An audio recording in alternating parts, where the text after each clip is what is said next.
आज की वीडियो में बात करने वाले हैं एफडी क्या है, एफडी क्या एक अच्छा रिटर्न दे सकती है, एफडी में क्या आपका पैसा रिस्क में चला जाता है, क्या आप एफडी कराते हो तो पैसे क्या एक अच्छा अमाउंट मिल जाता है रिटर्न का, क्या एफडी 7% का रिटर्न देती है, क्या एफडी में 9% तक का रिटर्न मिल सकता है। तो इन सारे क्वेश्चनों का आंसर आज की वीडियो में मैं क्लियर करने वाला हूँ। क्या या कैसे मिलेगा 9% तक का रिटर्न, ये भी आज की वीडियो में मैं क्लियर करने वाला हूँ। यदि आपको ये वीडियो या इन सारे क्वेश्चनों का आंसर चाहिए तो इस वीडियो को लास्ट तक जरूर देखें। करते हैं बिना किसी देरी के वीडियो को स्टार्ट। सबसे पहले मैं बात करूंगा एफडी है क्या। एफडी आप जानते हो, एफडी का मतलब होता है फिक्स डिपॉजिट। फिक्स डिपॉजिट का मतलब होता है जब भी हम अपने पैसे को बैंक में या फिर कोई फाइनेंशियल या वित्तीय संस्थान में एक समय अवधि के लिए अपने पैसे को उसमें लगाते हैं एंड उससे क्या होता है हमें अपना इंटरेस्ट के साथ साथ एक समय अवधि के लिए हमारे पैसे पर एक 7%, 4% या 10% या 9%, एनीवन कोई भी कितना भी परसेंट हो सकता है। इसमें कोई भी कंपैरिजन नहीं कर सकता मैं, या मैं इसमें एक इक्वल नहीं बता सकता, इसमें करेक्टली नहीं बता सकता। अलग अलग बैंक या अलग अलग वित्तीय संस्थान अपने अलग अलग अमाउंट या अपना अलग अलग रिटर्न आपको प्रोवाइड करती हैं। तो एक समय अवधि के लिए अपने पैसे को एफडी करा देना किसी भी बैंक में या किसी संस्थान में। उस पर आपके पैसे का जितनी भी अवधि के लिए आपने अपने पैसे का उसमें एफडी कराया उतने समय तक आपको उसमें रिटर्न मिलता है। उसके बाद आपका प्रिंसिपल आपको रिटर्न मिल जाता है। एंड नंबर 2 क्वेश्चन आता है, क्या एफडी ये रिस्क वाली है? क्या इसमें रिस्क है? जैसे मैंने आपको बताया तो एक्चुअल में ऐसा कुछ नहीं है, बिल्कुल एफडी एक सिक्योर होता है, क्योंकि ये एक वित्तीय संस्था के थ्रू होता है या फिर एक बैंक के थ्रू होता है। एंड नंबर 3 क्वेश्चन है अब इसमें है, लॉजिकली हम थोड़ा सा सोचते हैं। लॉजिकली कैसे सोचते हैं थोड़ा सा, कि हम जितने समय के लिए अपने पैसे को, जितने भी समय के लिए हमें पैसे की नीड है, जितने भी समय बाद, तो क्या उतने समय बाद हमारा पैसा हमें रिटर्न मिल जाएगा विद इंटरेस्ट के साथ? तो थोड़ा सा सोच लेते हैं, देख लेते हैं। तो देखो कैसे मिलता है, किस तरीके से मिलता है। नंबर 1 है रिस्क फ्री होता है 9 से 9.5% के बीच। अब ये कैसे होता है इसका भी मैं आपको बताने वाला हूँ। नंबर 2 वॉलेटाइल की जो है मतलब छुटकारा मिल जाता है आपको। एंड नंबर 3 बीट इन्फ्लुएंसर होता है। कैसे, ये भी आगे बात करेंगे। बीट इन्फ्लुएंसर कैसे, मतलब आज की जो महंगाई है, आपका जो एफडी से रिटर्न आएगा क्या उसको वो बीट कर देगा, तो उसकी भी बात करने वाले हैं। ठीक है, सबसे पहले आज का जो प्रेजेंट टाइम है वो इतना बेस्ट है एफडी के लिए। क्यों है बेस्ट? क्योंकि 9 से 9.5% तक के बीच का जो रिटर्न मिल पा रहा है। और ये मैं आपको एक एक्चुअल में बैंक का भी नाम बताने वाला हूँ उसका, तो वो लास्ट में क्लियर करने वाले हैं। वो बैंक है कौन सा जो कि 9 से 9.5% तक का रिटर्न दे रहा है एफडी में, उसके बारे में।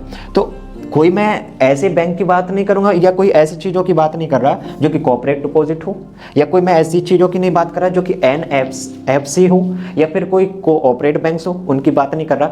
मैं एक आपको शेड्यूल कॉमर्शियल बैंक की ही बात कर रहा हूँ, उसमें ही आपको बताने वाला हूँ। तो थोड़े क्वेश्चन हैं जो कि उन क्वेश्चनों में आपके आंसर मिल ही जाएंगे। मैं लेकर आया हूँ उन एक जेन्युइन क्वेश्चनों को। नंबर 1 क्वेश्चन है कि आप जब भी अपनी एफडी कराते हो तो कैसे रिटर्न आपको एक अच्छा मिले। नंबर 1 क्वेश्चन, तो उसका आंसर है रिसर्च करना आपको ज़रूरी है। रिसर्च कैसे? आप बैंक की रिसर्च करें या वित्तीय संस्था की रिसर्च करें, जिसमें भी आप अपने अमाउंट का जो भी एक्स अमाउंट है, एनीवन जो भी है, उसका एफडी करा रहे हो तो उसकी रिसर्च करें। एक साथ बिल्कुल ना करें, एक साथ एफडी करने की कोशिश ना करें। कैसे? मान लेते हैं कोई बैंक आपको 7% रिटर्न दे रहा है और आपका अमाउंट मान लेता हूँ मैं 1 लाख रुपए है, आपने 5 साल के लिए उसकी एफडी कराई हुई है, और वो बैंक जिसमें आप पहली बार गए हो वो आपको 7% का रिटर्न दे रहा है या 4% का रिटर्न दे रहा है। तो 4% के अकॉर्डिंग 5 साल के बाद कितना हो गया, मतलब 28,000 रुपये होते हैं 1 लाख रुपये का। 4 5 45, कितना होता है इसमें, मतलब एग्जाम्पल के लिए एक और समझ लेते हैं। आपने 1 लाख रुपये की एफडी कराई 5 साल के लिए तो 35,000 रुपये होते हैं, क्योंकि वो 7% का रिटर्न दे रहा है। और ये वही दूसरा कोई बैंक है जो कि आपको 8% का रिटर्न दे रहा है, उसमें क्या होगा, उसमें आप लगा सकते हो उसमें 40,000 रुपये आपको रिटर्न मिलेंगे। या कोई एंड अदर कोई बैंक है वो आपको 9% का रिटर्न दे रहा है, तो वो आपको 45,000 रुपये आपके इंटरेस्ट मिलता है आपके अमाउंट पर, 1 लाख रुपये पर 5 साल के लिए। तो क्या होता है इसमें, तो इसलिए रिसर्च करना ज़रूरी है, क्योंकि अमाउंट ही उसके बेस पर आपको मिल सकता है एक अच्छा रिटर्न आपके अमाउंट पर। एंड नंबर 2 क्वेश्चन है इसमें, how to pick the best FD. Pick कैसे करें, एक बेस्ट एफडी को कैसे पिक करें? तो उसके लिए एक ऐप होता है विंट। मैं कोई इसका प्रमोशन नहीं कर रहा हूँ, विंट ऐप की एक जेन्युइन ऐप है। उसमें आप जाकर अपना अमाउंट को डालकर आप देख सकते हो, उसमें सारे बैंक होते हैं, वो आपको बता देता है कितना % कौन रिटर्न दे रहा है। आपको कोई भागा दौड़ी करने की भी नीड नहीं है, कहीं जाने की नीड है, उसमें आपको क्लियर दिख जाता है, आपको बेस्ट दिख जाता है कौन सा आप एफडी या कौन से बैंक में एफडी करा सकते हो। एंड नंबर 3 क्वेश्चन है frequency of compounding. Frequency of compounding का मतलब ये होता है जब भी हम एफडी करा लेते हैं तो ईयरली उसका मिलता है, ईयरली का मतलब ये है आपने 5 साल की एफडी कराई, अपने 1 लाख रुपए पर, तो रिटर्न जो आपने ईयरली लिया उसमें ईयर पर ही मिलेगा। साल पर मिलेगा। यदि आप उसको मंथली करा देते हो कि मुझे अब मेरे अमाउंट पर मुझे मंथली चाहिए उसका, तो क्या होता है, वो आपको फ्रीक्वेंसी ऑफ कंपाउंडिंग लग जाता है। मतलब आप जानते हो ना, इंटरेस्ट पर भी इंटरेस्ट, कंपाउंडिंग इंटरेस्ट हो जाता है, तो वो आपको मंथली पर मिल जाता है। और जब हम मंथली पर कंपाउंडिंग इंटरेस्ट लग जाता है तो उसमें आप कंपैरिजन करना ईयरली कराने पर और मंथली कराने में। आपको मंथली जो आप कराते हो तो उसमें एक अच्छा रिटर्न मिल जाता है, थोड़ा अमाउंट ज़्यादा मिलता है इंटरेस्ट का। एंड नंबर 4 क्वेश्चन है चेक टेन्योर। टेन्योर क्या, कैसे चेक करना है आपको? टेन्योर ऐसे चेक करना है, मान लो 3 साल के लिए एफडी हुई, क्योंकि बैंक वाले ऑफर करते हैं 3 साल के लिए कराना है या 4 साल के लिए। तो आपने जैसे 3 साल के लिए एफडी कराई तो उसमें आपको 7% का रिटर्न मिल रहा है एग्जाम्पल के लिए। और यदि आपने वहीं वो 3 साल की जगह 3 साल 1 दिन के लिए एफडी कराई तो वो आपको 7 से 8% का रिटर्न हो जाता है, राइट, या 8 से 9% का रिटर्न हो जाता है। लेकिन ये चीज़ आपको देखना पड़ेगा एफडी कराने से पहले, और ये भी चीज़ आप विंट पर ही जाकर क्लियर कर सकते हो कैसे हो जाती है, राइट। तो इसलिए 1 से 2 दिन से बेटर है आप 1 या 2 दिन और आगे करा लें तो आपको कहीं ना कहीं 8 से 9% का रिटर्न आपको मिल जाता है, राइट। जब आप करा लेते हो आप 3 साल की बजाय 3 साल 1 दिन के लिए या 3 साल 2 दिन के लिए कराएं। एग्जाम्पल के लिए यदि आप 10 साल के लिए करा रहे हो तो 10 साल 2 दिन के लिए कराएं या 10 साल 3 दिन के लिए कराएं। आगे अगला क्वेश्चन है, चौथा क्वेश्चन है वो check the amount and to be invested. Check the amount to be invested का मतलब यहाँ पर यह है, आप यदि 10 लाख रुपए, जैसे मैंने हमें बताया समय की अवधि के लिए जब हम समय को कराते हैं, लेकिन यहाँ आता है अमाउंट को लेकर। अमाउंट को लेकर कैसे है, यदि आप 10 लाख रुपए की एफडी कराते हो, 10 लाख रुपए की एफडी कराते हो तो आपको 1 लाख रुपए का रिटर्न मिल सकता है, 2 लाख रुपए का मिल सकता है, 3 लाख रुपए का मिल सकता है रिटर्न, या जो भी एग्जाम्पल के लिए जो भी रिटर्न मिलता है वो आपको मिल सकता है। लेकिन वहीं आप 10 लाख रुपए 10 लाख 1 रुपए की एफडी कराते हो तो आपको क्या होता है, उसमें जो आपका इंटरेस्ट रेट है वो ज़्यादा या कम भी हो सकता है, और ज़्यादा ही होता है ज़्यादातर सिचुएशन में ये देखा गया। तो इसलिए इसको भी चेक कर लें तब आप एफडी कराएं। एंड नंबर 5 क्वेश्चन है check the premature withdrawal penalty, right. ये नंबर 5 क्वेश्चन, इसका मतलब क्या है, इसका मतलब ये है, मान लो आपने 5 साल की एफडी करा ली, राइट, 2 साल के लिए आप 2 साल बाद आपने 5 साल की तो एफडी करा ली, लेकिन आपको पैसे की अर्जेंट नीड है 2 साल ही बाद, राइट, 2 साल बाद पैसे की नीड है, तब क्या करते हो, या जब आप अपने पैसे को निकाल लेते हो तो तब क्या होता है उस सिचुएशन में, क्या देखते हैं थोड़ा सा। नंबर 1, जब आप मनी निकालते हो तो आपको ये देखना होगा कि मनी निकालना अलाउड है या नहीं है। एफडी कराने से पहले इन क्वेश्चनों का आंसर जानना और इनको ध्यान में रखते हुए एफडी कराएं।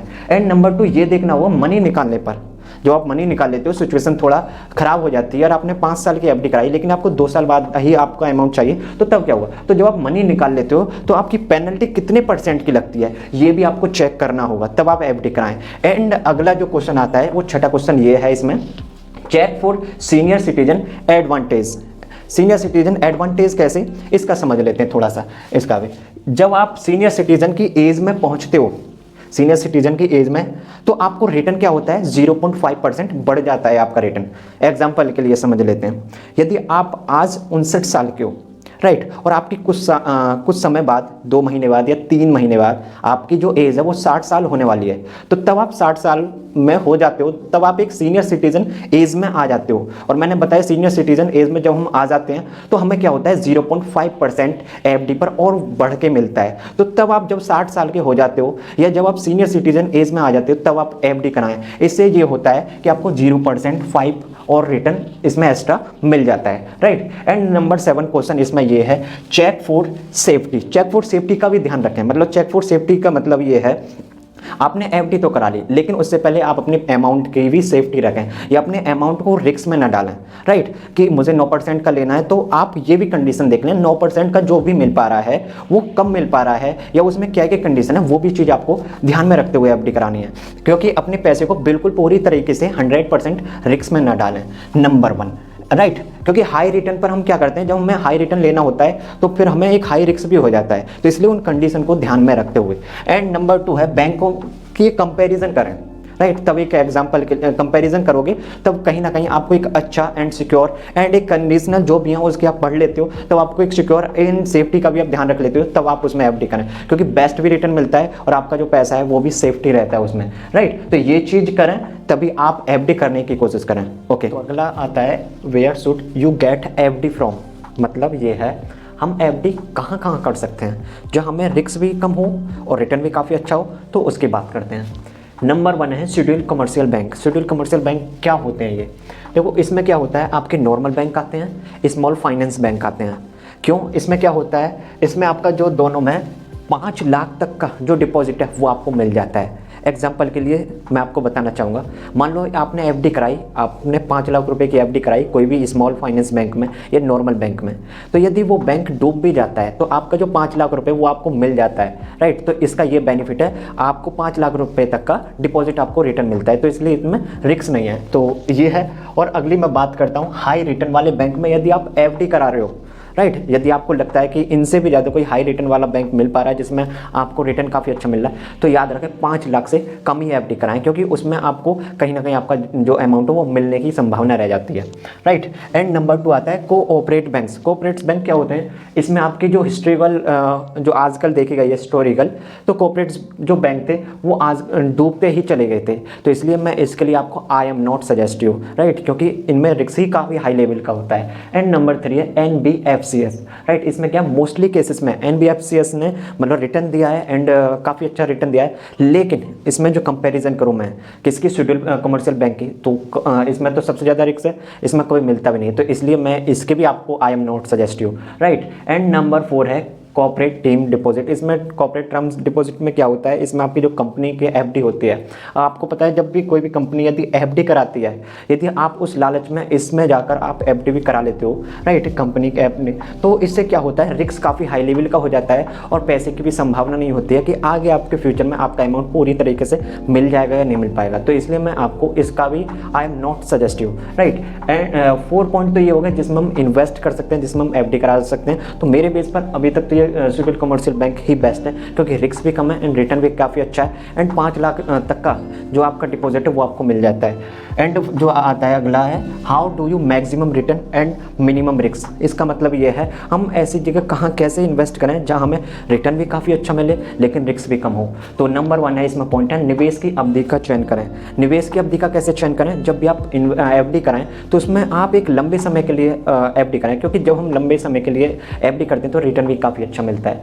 नंबर 2 है ब्याज दर की तुलना करें। ब्याज दर की कैसे? एक कंपेयर भी करें, मतलब जब भी आप यदि schedule commercial bank is the best है, लेकिन उसमें भी आप ये देखें कौन सा बैंक आपको एक काफ़ी अच्छा रिटर्न दे रहा है, तो उसमें आप इन्वेस्ट करें, राइट। ब्याज की दर किसकी काफ़ी अच्छी है उसके बेस पर। एंड नंबर 3 है संस्थागत सुरक्षा, राइट। इसमें क्या होगा, आप इसमें आपकी जो अमाउंट है वो सुरक्षित रहेगी, तो इसलिए आप शेड्यूल कमर्शियल बैंक को में ही इन्वेस्ट करें, क्योंकि इसमें आपका जो अमाउंट है वो सुरक्षित रहेगा, राइट। तो ये पॉइंट तो ये कह रहा है। एंड नंबर 4 पॉइंट है नियमित वापसी। नियमित वापसी का मतलब ये है अपना जो भी आपने एफडी कराई है उसमें जो नियमित वापसी करें अपने अमाउंट के साथ साथ, क्योंकि जब आप रिटर्न को भी नियमित लेने की कोशिश करते हो मंथली बेस पर, तो आपका जो इंटरेस्ट तो मिलता ही मिलता है एंड आपका जो अमाउंट है वो भी रिटर्न मिलने की संभावना होती रहती है। तो इसलिए नियमित वापसी की एक कैलकुलेशन अपने माइंड में करते रहें एंड करने की भी कोशिश करें। एंड नंबर 5 पॉइंट है संबंधित कोटियाँ। संबंधित कोटियाँ का मतलब ये होता है जब भी हम बैंक हुआ या संस्थागत हुआ कोई भी, तो नियमित इसमें कोटियाँ करती हैं या इसकी जाँचें करते हैं जिसमें भी आप एफडी कर रहे हो या जिसमें भी आपने एफडी कर लिया है, तो उससे ये होगा उसमें जो भी ऑफर आते हैं या उसमें जो भी लाभ हमें मिलने की संभावना होती है या हम किसी कारण बेस पर हमें पता नहीं होता है लेकिन लाभ नहीं ले पाते, तो यदि हम देखते हैं उनकी कोटियाँ को जांच करते हैं तो हमें लाभ मिलने की संभावना हो जाती है, इससे ये चीज़ होता है। तो ये जो 5 पॉइंट इसका ये था। तो आज की जो मैंने वीडियो बताई आपको क्लियर हो गया कि एफडी क्या थी, किस तरीके से करें, 9% तक का रिटर्न कैसे मिल सकता है, कहाँ कहाँ इन्वेस्ट करें और कौन कौन से पॉइंट हैं जिनको हम याद रखकर इन्वेस्ट कर सकते हैं या एफडी करा सकते हैं। तो यदि आपको ये वीडियो अच्छी लगी हो तो इसको शेयर करें लोगों के साथ और लाइक करें वीडियो को एंड चैनल को सब्सक्राइब भी करें। यदि आप यूट्यूब पर देख पा रहे हो तो चैनल को सब्सक्राइब करना है और यदि फेसबुक पर देख रहे हो तो पेज को फॉलो करें।